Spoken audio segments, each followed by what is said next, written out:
I want to salute you, homie, you know, for building your own thing and doing your own thing, creating your own platform, your own website. I got one life to live out my dreams, and I'm giving this thing all I got. I interview celebrities. I talk sports. I represent the culture. Right now, you're turning up on MrTaliaferro.com, shawty. Yeah!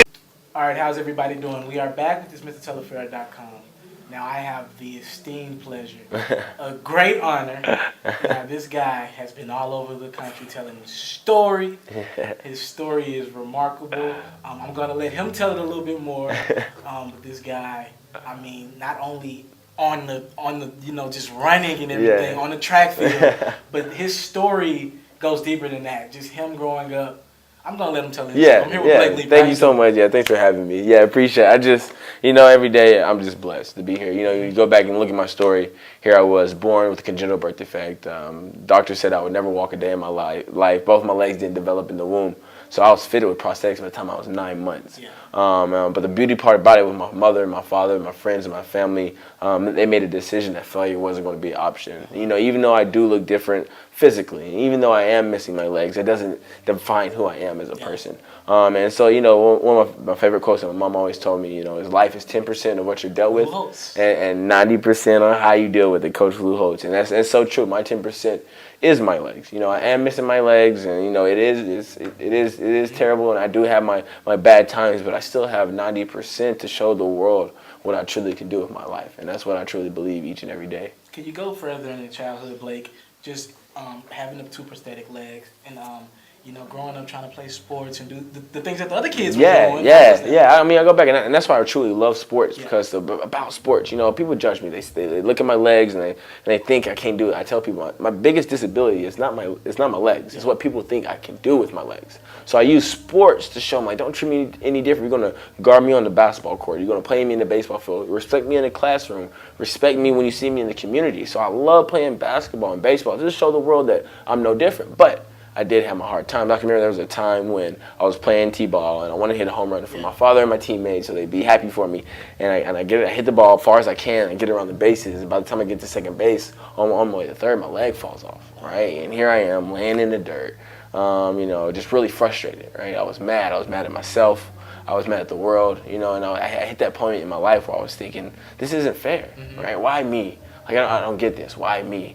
But the older I got, of course, my father picked me up and my teammates patted me on my back. But as the older I got, I realized I was asking the wrong question. I was asking a question that I had no control over. So I flipped it. I asked myself, well, why not me? I'm meant for this. Well, why not me? I'm strong enough for this. Why not me? I'm smart enough for this. You know, and everything I've been through in my life, I've realized that everything that you go through is for a reason. The fact that I was born without legs was for a reason to prepare me. And the crazy thing was preparing me for one of the biggest missions in my life, which was the Paralympic Games. I think you're prepared quite well. Yeah. Could you further go in detail about just, you know, that frustration that a lot of kids deal with disabilities and everything? You actually turned that frustration into positive, and you speak on positive energy a lot. That's one of the things that you highlight.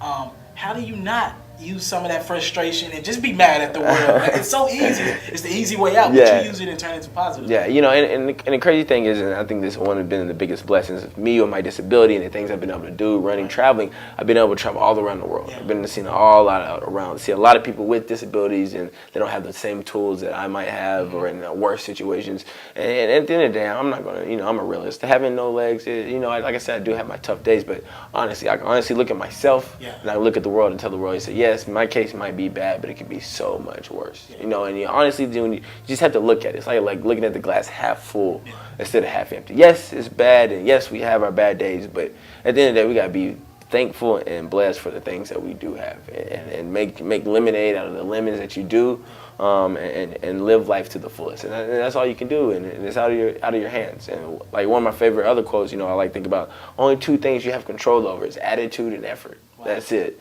If you can have a positive attitude and give it all you got, 120%, everything else in life will fall into place. Baseball and basketball, which are sports. You brought up the baseball story before.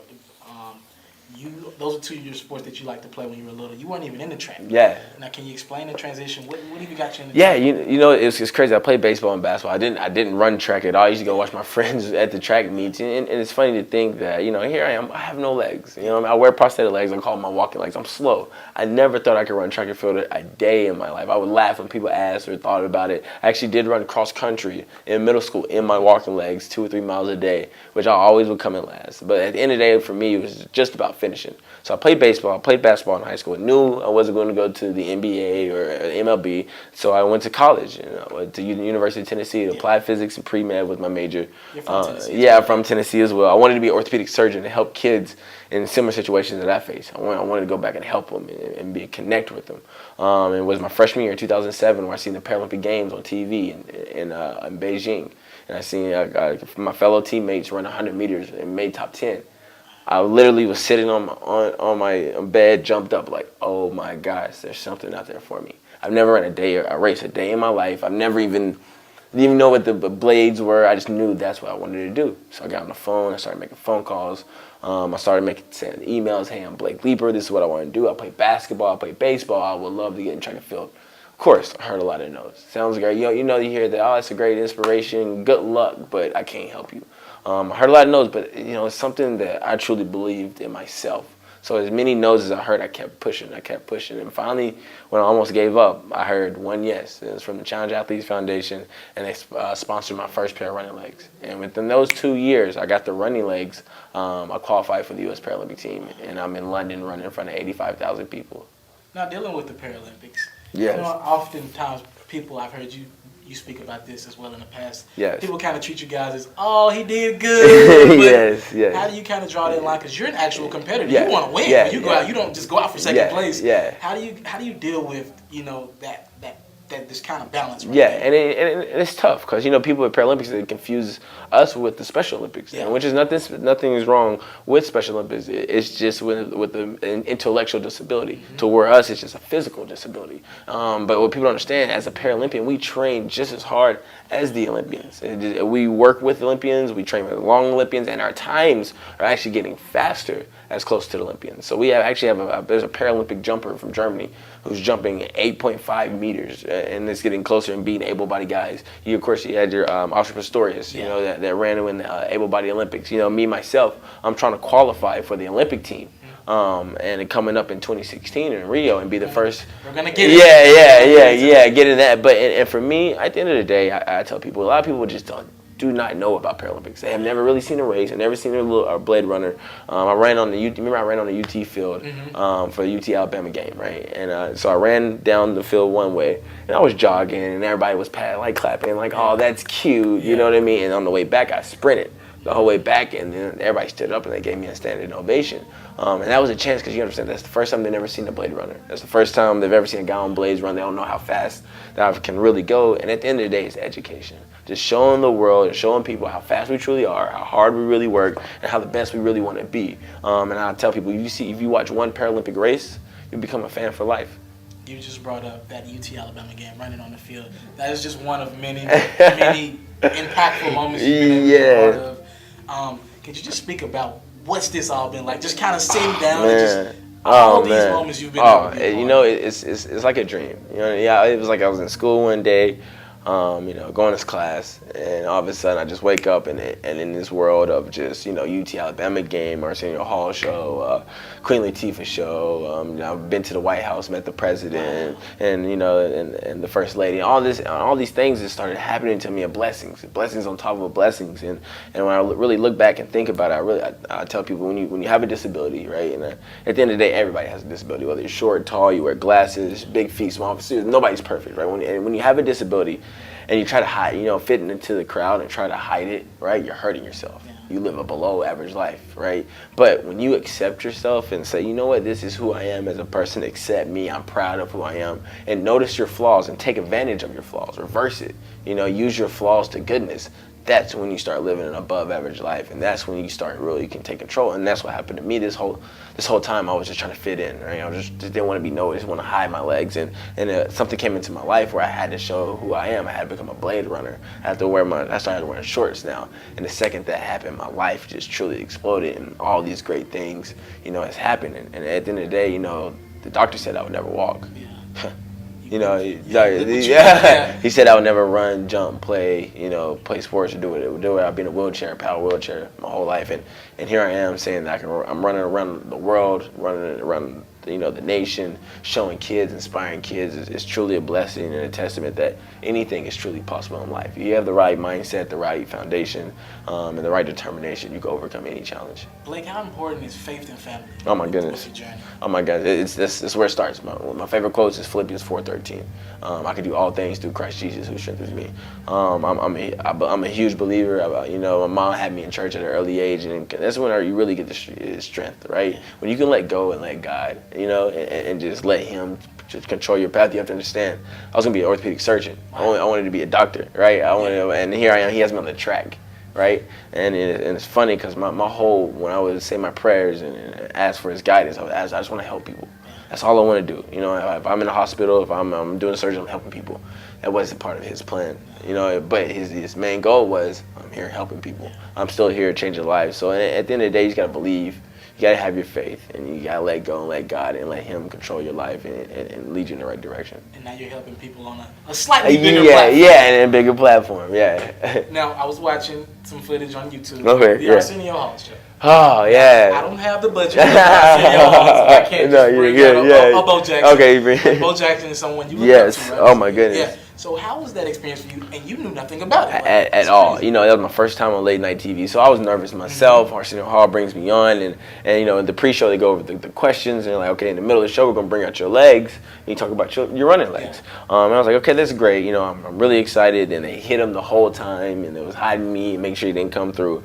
And in the middle of the show, here he comes, Bo Jackson. It was hard because when he first comes out, it was nothing but big lights. Yeah. So you really can see in the crowd is going crazy, like, oh my gosh.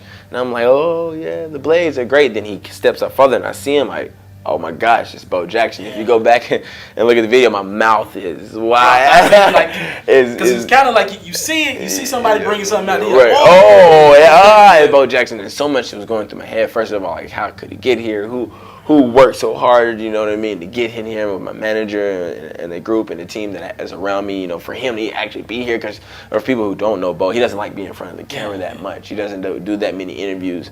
And it was a chance for me to give him a hug, and it's pretty funny because a lot of people see Bo as a terrible career. The fact that he couldn't play for so long and he got injured with his prosthetic hip. He has the prosthetic hip. He's the first person ever to play on a professional level with a prosthesis. And people think, only if, right? Yeah. Only if. But I look at his story and say, I'm so glad, to see a story like that. It motivated me to say, if this man can do it in a prosthetic hip, I can do it with my prosthetic legs. And I actually was thanking him for being injured, but not only thanking him for his injury, but thanking him for battling back and showing the world what you truly can do. And that was the first time I was able to do that until the last time I seen him 20 years ago. Yeah. He gave me a hug. He's like, seeing Blake grow up is like watching my own son grow up. And having your hero say something like that is another surreal moment. And even to this day, he calls me. He checks in on me.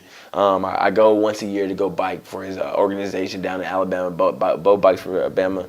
And it's just crazy. Here I am growing up with this lifestyle, and I have one of my heroes, I can call him my best friend now. So I seen you speaking with, what was it, the Boys and Girls Club, right? Yes, yeah. How impactful were they, just in your growth? I think you said, without them, Yeah, it was huge, and growing up as a child, it's hard, a kid, there's so many temptations, there's so much negativity, there's so many ways you can turn left, when you needed to go right, and as a kid, you can't make the right decisions. So it's good to have that structure. My parents were extremely tough on me, curfews. I even had curfew when I went to college and come back home, and that's it. But, at times where I would disagree or be upset, it was the best thing that happened for me. You know what I mean? Because it wasn't for them. If it wasn't for them having me in the Boys and Girls Club and having structure in the summertime to where could just be running out ragged doing God knows what with God knows who, you know, and put me in a bad situation to ruin my career. I had that structure. I had that discipline to push me forward and put me in the right platform. And now, you know, I can pass that along. Those are things and life lessons that I've learned to the other youngsters. And don't we all just cherish those family moments we had? Right.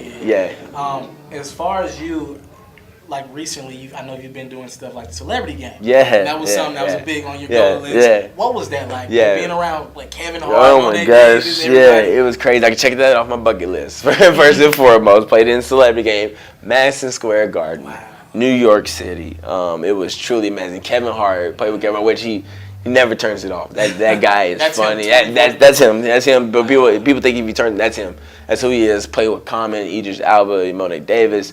It was just truly amazing. You know what I mean? Because basketball is my favorite sport. And whoever thought, you know, like when you say like go let God and what you're playing, my goal was to, I always want to be NBA playing the NBA. You know what I mean? But it took me to run track and field. It took me to become a blade runner, to accept the world for who I am, to get on the NBA court. And by doing that, that allowed me to be the first double-leg amputee ever to play in an official NBA game. And to hold that title, and that was the first time a lot of people seen a double-leg amputee play stand-up basketball instead of wheelchair basketball. And that's all I'm really trying to do is change minds and change perceptions and let people know what can happen, you know, and plant that mustard seed of faith, of believing in themselves and believing in Christ and believing in God and doing the most they can.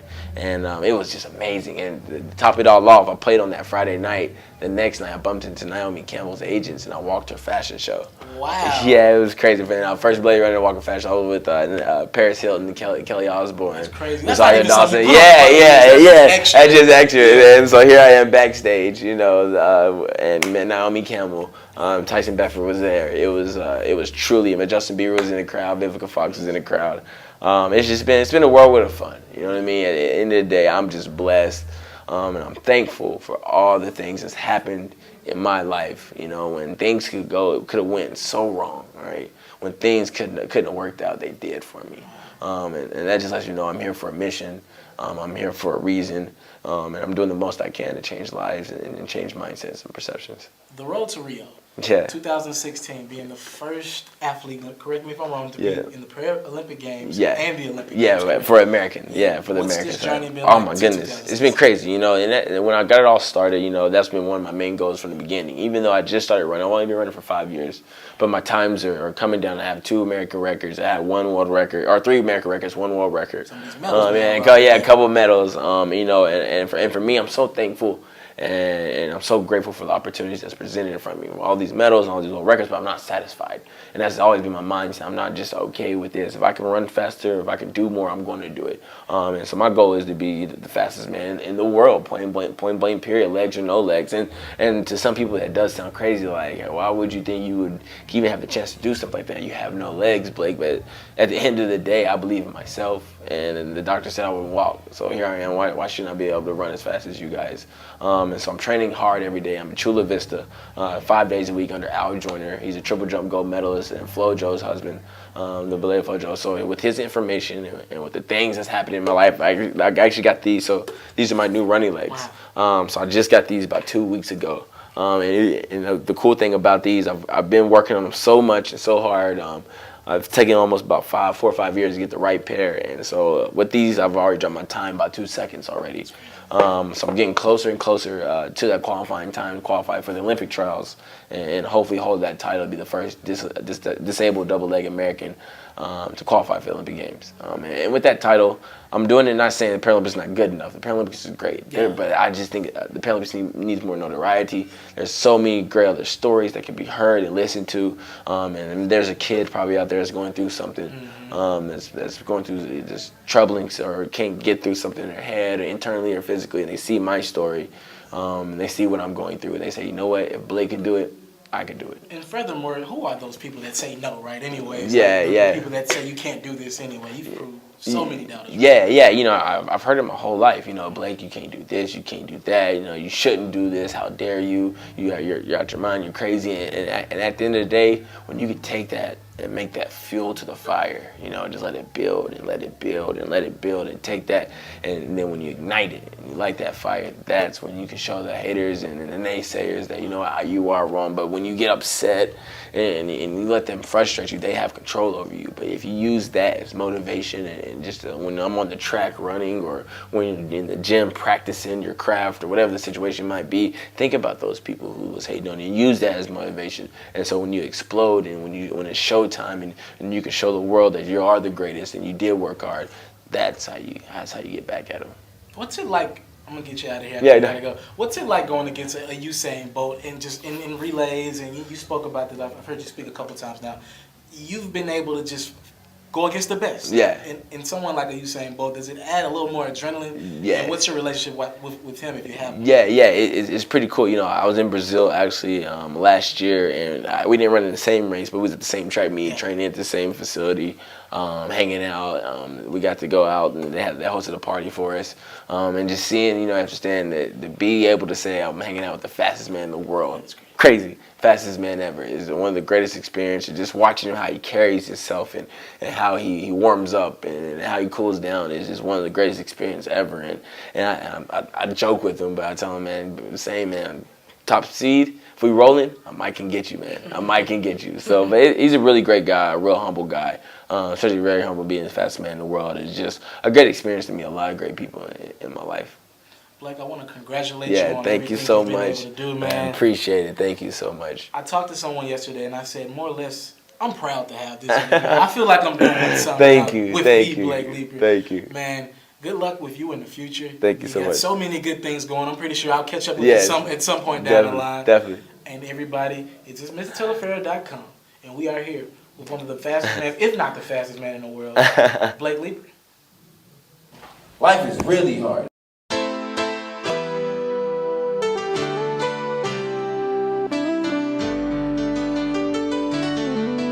The older you get, I know more things happen, right? And you guys know when it rains, it pours, right?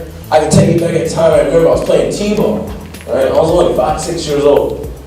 And this T-ball season, the only thing I want to do, you know what T-ball is, right? Baseball, you know what T-ball is. And in this T-ball season, I wanted to hit a home run, right?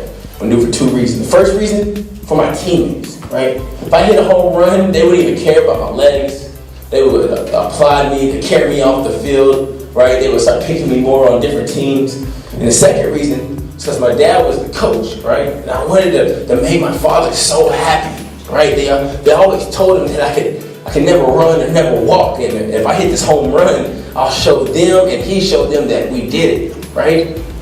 So I remember I went up to the plate. I took my 3 practice swings.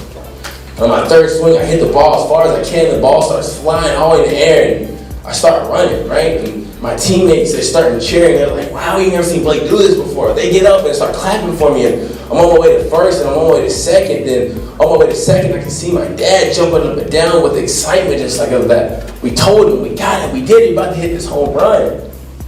On my way to 3rd base, my leg falls off, and I eat dirt, right? Guy comes over, tags me out. The inning's over. All that chitter chatter that my teammates had, it was quiet. All that excitement that my dad had, right? He was frowning now.